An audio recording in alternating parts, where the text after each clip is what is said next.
Park ہے، لنگر خانہ ہے یہ، اور امیگریشن آفس ہے، یہ دوبارہ اب ٹریفک کے لیے کھل گئے ہیں۔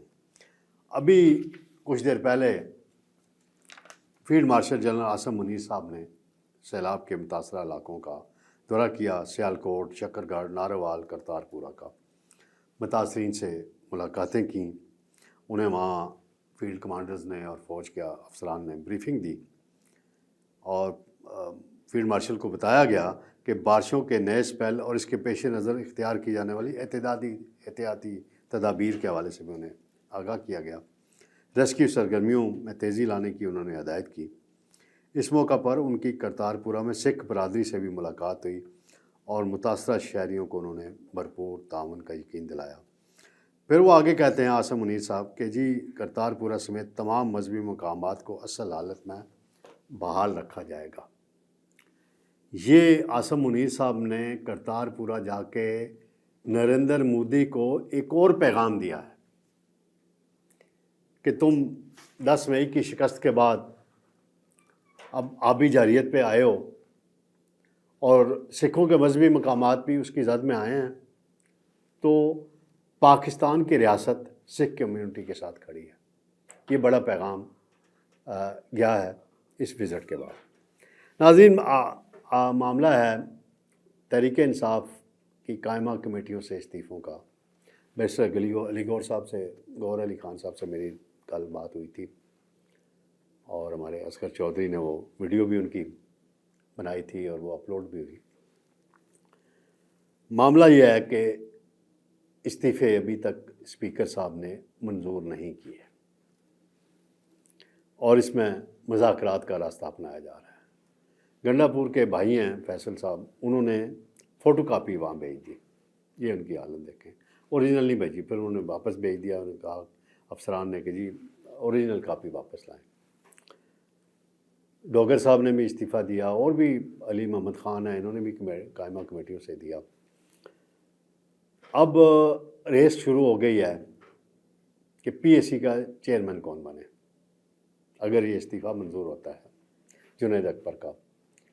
تو نوید قمر صاحب ہاٹ فیورٹ کینڈیڈیٹ ہیں، اور جے یو آئی کی بھی خواہش ہے کہ اپوزیشن میں وہ ہیں، اگر پی ٹی آئی نہیں لیتی تو جے یو آئی کے کسی رہنما کو یہ عہدہ ملنا چاہیے۔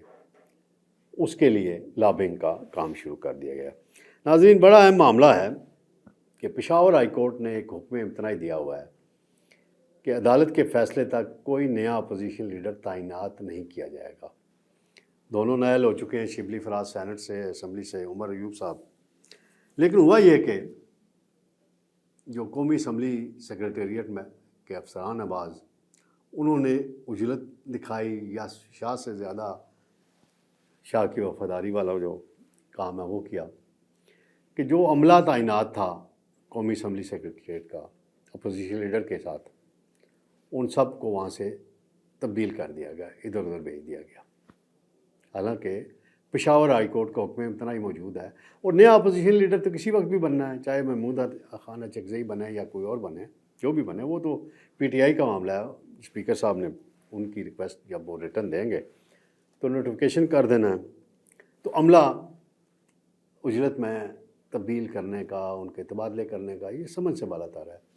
اسپیکر صاحب لاہور ہیں، سیلاب کی کیفیت ہے، تو ان کو پتہ نہیں پوچھا گیا ہے نہیں پوچھا گیا، یہ ابھی پتہ چل جائے گا۔